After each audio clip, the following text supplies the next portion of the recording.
Good morning, my friends. Today we are going to create the most wonderful little scrappy floral collages. And I'm going to move this slowly so the camera can pick up all the beautiful dimension it has. This is made from torn paper and a little scissor work. But if you can blob some paint and have some patience to let it dry, and tear it with your little fingers, that's all I did. And the results turned out beautiful. I'm such a fan of these little shadow boxes now. So we're going to get started. I'm just going to try and rotate this a little bit so you can see it. And I'll take it out. But we've got one piece that's raised up right there. But it's so much fun. It's so easy. And I think it's adorable. It's beautiful. Beautiful. Okay, so here we go. So you're going to want to start with some good old painted paper. And by this time, look at the table's wiggling. By this time in our little journey, you might have a stash of painted paper. This was a paper bag that I painted on at one time. And I'm going to tear some leafy bits. Just like that. Let's see. If I was organized, I would have something to put them in or on, but I'm not. So let's just take, hang on, here. No, come on. Oh well, we'll just make a little pile right here. Okay. So we're going to tear. If you tear, I always have to figure this out. If you hold it and tear towards, no, yeah, it's supposed to be towards you, you'll get like a little edge, which I think is pretty cool. So we're going to tear some green leafy bits. Okay, and you don't have to have a ton. Do they have to look just like a beautiful, long aloe vera leaf? No, not at all. Okay, leafy bits. And I'm just kind of looking at my greens. Got some dark, some light. Okay, leafy bits are done. Now, I did yellow flowers the first time and pink, but I wanted to show you. So I painted on this paper, and you can see there's some white in there. That's kind of, it's got a little texture, little bumpy paint. I thought that was cool, so I thought, you know what, I'm gonna tear this out, and then I'm going to kind of tear around and manipulate that shit. I might leave that flower big like that. I kind of like that one. That might be my focal point, the star of the show. So this one, there's a cool print little thing going on. Let's look at this. This has, you can't really see it, but there's actually some neon-y pink in here. So I think I'll tear that. Save that little bit. Let's see, what other good stuff do I have here? Oh, look at that. That kind of looks like a flower right there. We're just going to tear you out. A little tulipy shape. Okay, so there's some pink. Throw pink over to the side. I've got some yellow. This was yellow that I blotted on top of a paper that was blues, greens, and purples. So I think I will dig right in and tear this up into some sections just to give it a little variety. I've also got paper that is bright yellow. And I think I'll just rip a few pieces. If I use them all, great. If I don't, you got bits for next time. Purple.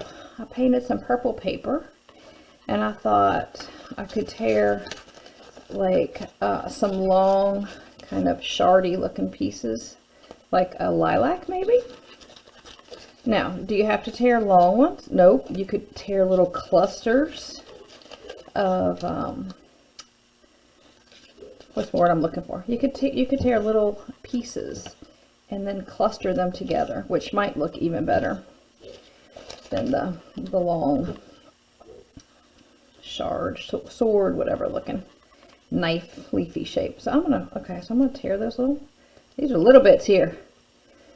Whew, good thing I have little fingers. Okay, so they're little bits. Let's see, what other colors? Here's some red. I could throw red. I love this bubble wrap print, and I'm going to talk about that in just a second because I just painted some black and white bubble wrap because I love adding black and white to these. Just for a little little variety. All right, so do three of those. Like I said, I might not use them all. Okay, so I'm gonna move this aside. Look at all this stuff. Ooh, you'll become a hoarder. A hoarder. Now, I did my backgrounds on a couple different things, and I'm going to show you that right now. The first one I did, the framed one. Now let's see, where did I put it? Good question. Here it is. This one is on just a piece of watercolor paper that was painted. It was painted paper. And you can see the reds up there. It was probably something just like this that I went over. I tore the edge because I wanted to keep with the torn paper theme. So I'm going to show you how to tear a nice edge. That is very simple, and all you need is a straight edge. I'm also going to show you this little goodie here. So if I wanted to use this middle part, you could use a ruler or a book, and you put it down, and all you do is rip, and it makes a nice edge. And I didn't have to even move that. I could have just twisted it. Do that again, and twist. Yeah, that's pretty good. And tear.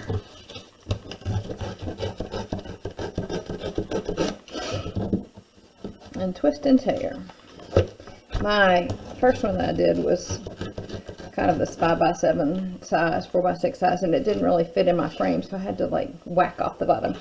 So we could work with this purple, or this is just a piece of small watercolor paper from a little tiny watercolor pad that I had purchased probably at Michael's or Hobby Lobby at some point in time. Hobby Lobby. So look, little bitty one if you want to travel with. I also used, because I thought this would be cool to put in the shadow box. This is a wood, just a little wood panel. Look, they're called plaques. Art Mind plaque from, this was Michael's, and I think they're like $1 or something. They're pretty cheap. You can make ornaments out of them, or you could paint on them. This could go into the shadow box as well. And I don't know what those dogs are barking at. Hopefully one of them didn't escape. I think we're good. So this is a fun substrate. The other thing that I started was just a little mini canvas. You could use your matte medium to collage all of your pieces down and not have them on the more of the three-dimensional side. I'm just going to show you this. You could actually stick them all down. It's kind of pretty, just like that, and leave it like this. Okay, but they would all be stuck flush to your canvas. So that's an option as well. This canvas could also still go into the shadow box frame. It would work right there as well. So here we go. The first thing that I am going to do is I'm going to take, let's see, which one do I want to work with? I'm really leaning towards this guy right here. But we have not cut out a vase, so we're going to have to get some paint going here. I am going, those dogs, I'm sorry people.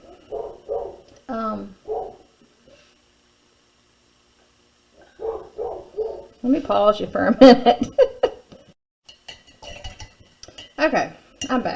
Sorry about the dog interruption. So I'm just going to kind of make a little bit of a neutral color in the background. And this time, since all my little vases were more on the round side, I'm going to do this one kind of like a more in a V shape.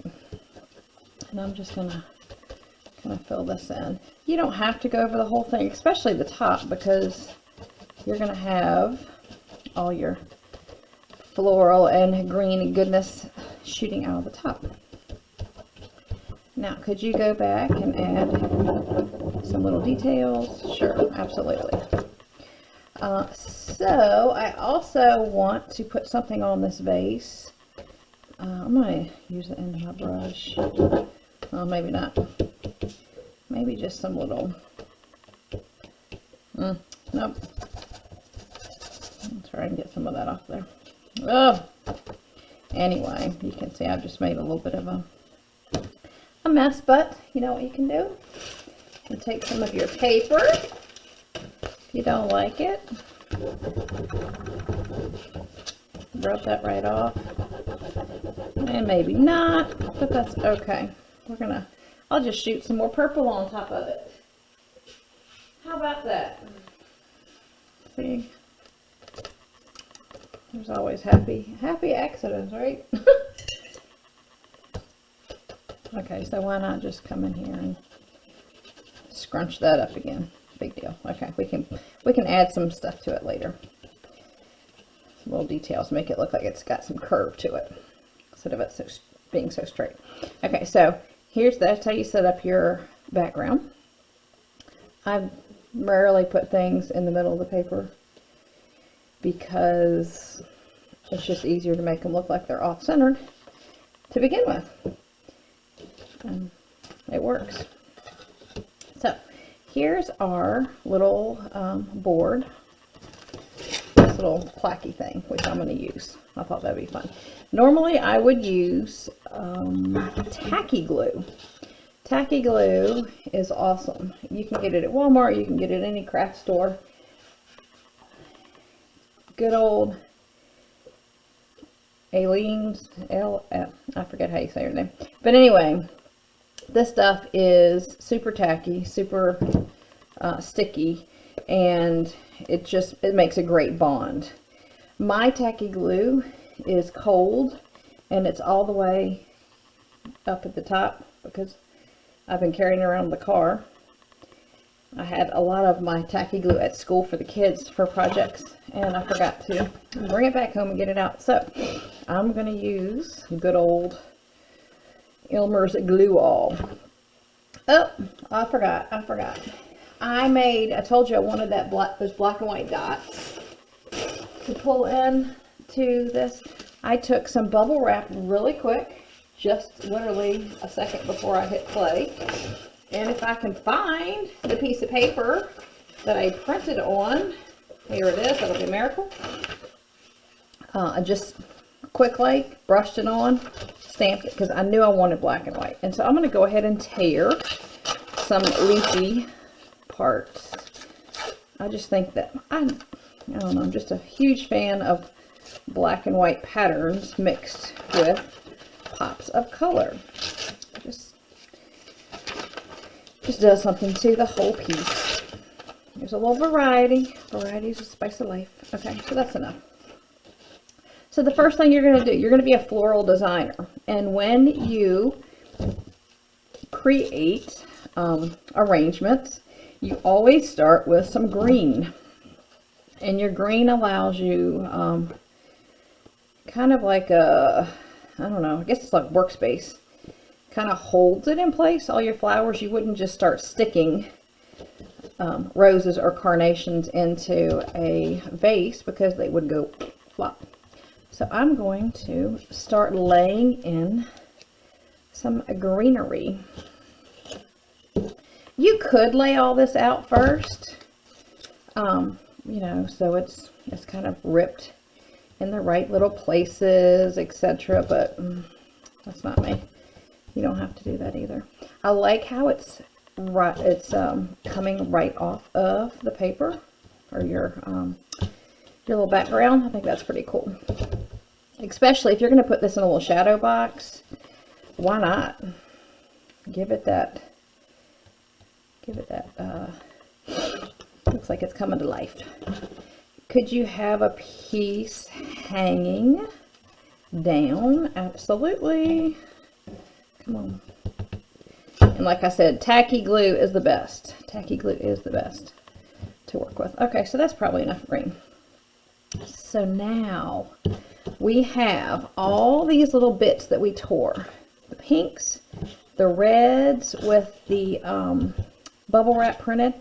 Oh, don't forget these beautiful lilac looking things. And all these little lilac-y bits that I tore. These bits will be really fun to work with. Look at this camera, it's not focusing right. But you could tear up those and create one big tall lilac. I'm going to start with, so we've got yellows and pinks. I might as well just start with the red. So we're just going to lay in where I might think I might want some of this red stuff. That looks good. How about that? Okay. Get our little bits glued down. Remember I said I wanted some of this in here? Absolutely. I'm going to tuck that little baby back there. It doesn't have to be right smack dab in the front. It can be subtle. You can work it in subtly. I love that black and white. Makes me very happy. A little bit more. Put that one here. Okay. Now, I think I'm going to go with probably the yellow. And this yellow had a little bit of blues and greens in it anyway. And I guess I'll overlap him a little bit. And this piece will come in here. And you can, if you want to scissor these, you can. And if your shape, gets too square, too boxy, just tear it. All you're doing is tearing. It's not rocket science here. I'll put another one in here. And I guess maybe we'll throw some of that lilac in. Why not?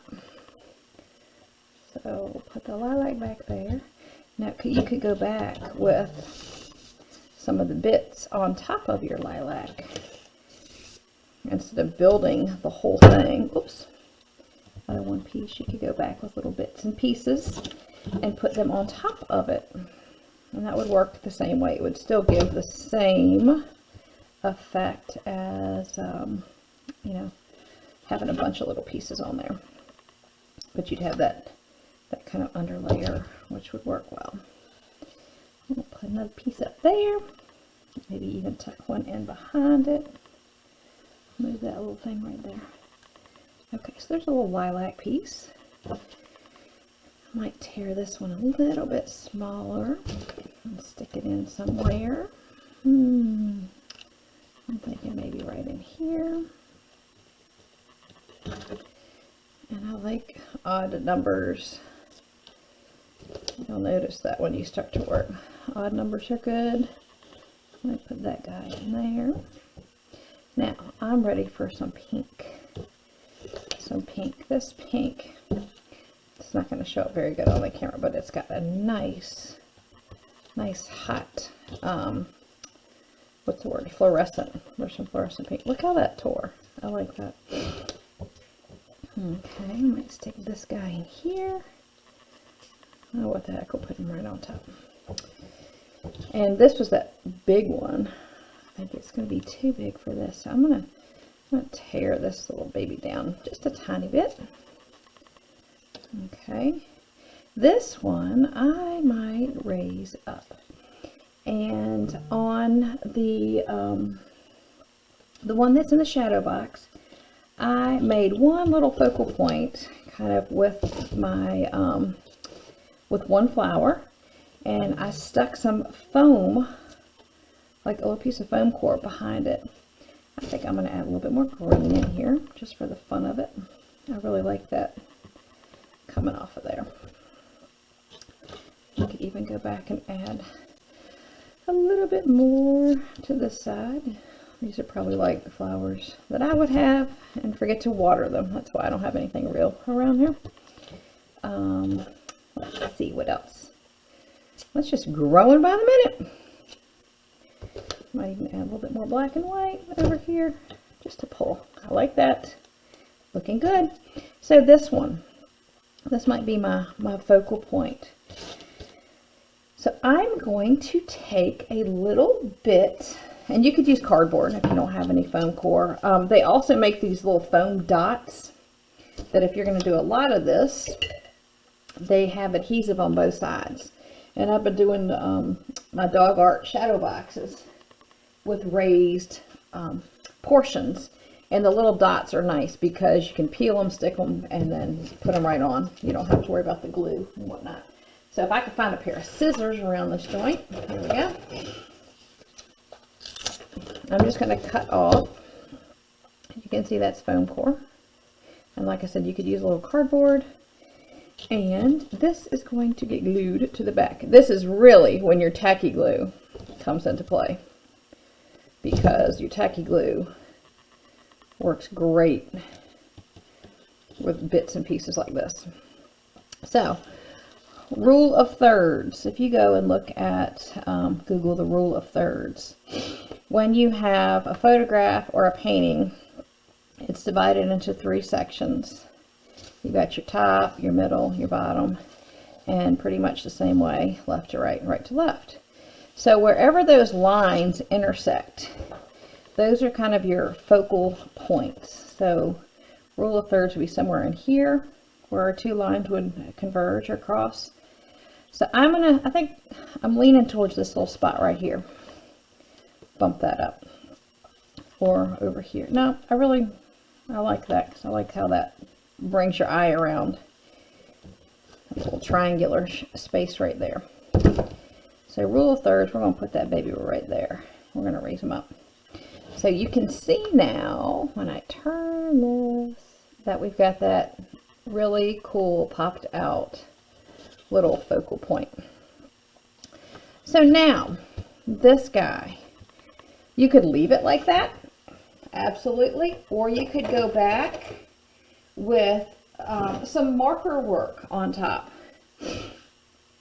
This is, I wonder if the Sharpie even works. You know, you could come over here. You could put some lines on your vase. Do they have to be straight? No, give it a little energy. Come on, people. You could go back in with your paint pens. Let's see if this little girl, oh no, she wants to work. I think she's dying. I bought another one. Might get this one pumping. Let me find a color that will show up for you today. Paint pens, paint pens. Okay, so maybe we take a yellow. Oh yeah, she's kicking it.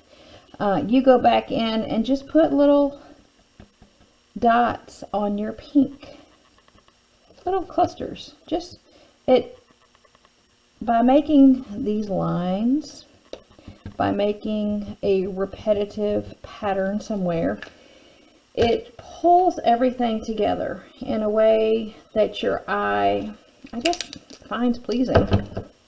Okay, here's red. I don't want to overwork it here. Maybe not. If this white were working, I'm not really sure why. I guess I've worked it too hard. But, you know, you could go back and put some lines on your green bits. Okay, leave it like that. So there is one cool collage. Of course, you'd want to sign it. Could you add some glittery bits or pieces? Absolutely. I took, where is mine? I have some tissue paper. And I bought tissue paper instead of hoarding it. I bought it at Michael's. And it's got little gold circles on it. You can take this and you can turn that gold tissue paper or your gold flecks into any color you want to. And I used this, I made some abstract faces this weekend on wood that we had from our fence. And I used it with the matte medium, and I sealed it down onto one of my lady's cheeks. All this tissue becomes basically transparent. But let me show you what will happen if you were to take, and I don't have any, I just put all my tissue paper in that paint. Okay, so let's take some purple. It's not really good showing you on purple. So if you painted your tissue paper, and then you went back, and you can rub off, see, so you're seeing, you still see all those pretty bits. So you could turn that white tissue paper into any color and still have those nice little shiny bits. And I actually cut out a couple little shiny bits because I had my glitter and my sequins at school for the kids again this past week. But you could add in these little shiny bits. I think that'd be adorable. Let's see, what else? So let's do one with the matte medium real quick on this canvas. If you were to do matte medium, I would do it the same exact way. I would lay out my green, get your green background, your base in here, however you choose. I need to tear some more green. That kind of looks cool just like that. Okay, green. Now matte medium, you know, is basically a clear paint. And I just had my matte medium and let's see where it went. If you could see all, here we go, matte medium. I'm just going to pour it in the top. I actually bought another container of matte medium, and it's not the Liquitex, but it had a big nice fat mouth on it, and so I didn't have to necessarily have my I didn't have to pour it out. So matte medium, the back, okay, and then we're going to put it down. I like to use my fingers. This gets all over your fingers, and you have to kind of like peel it off when it dries. But that's okay. It's worth it. Matte medium.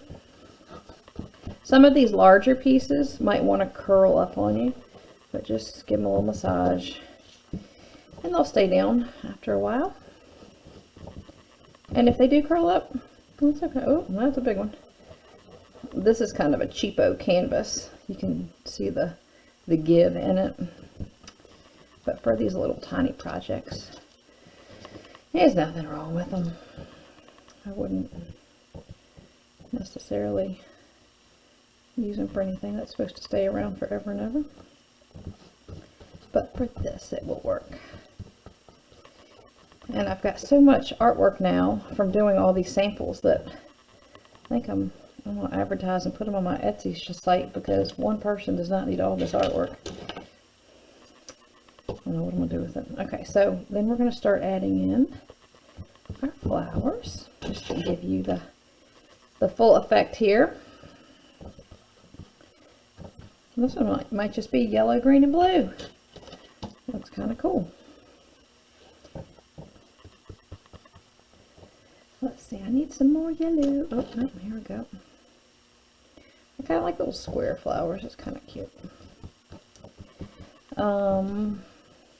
But no, you know what? I want some of that tissue paper that I stuck in the paint. So you could take a little bit of this tissue, and I'm just going to rip it, I think.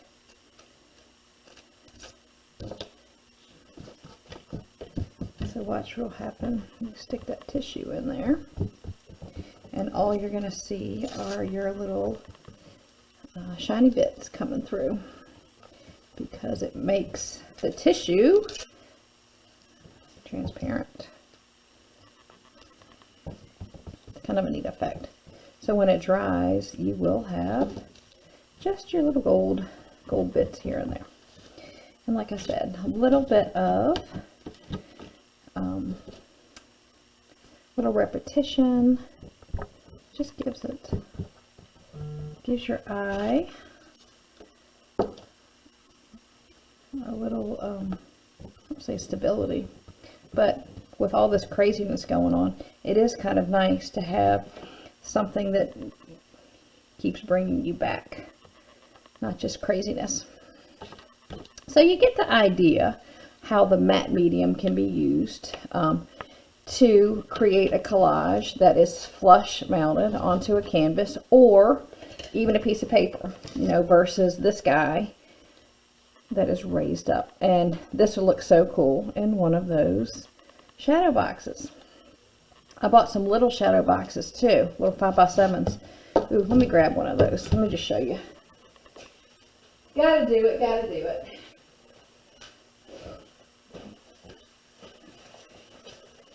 So I started with my dog art making these shadow boxes, and little dogs were raised, little, you know, whatnot.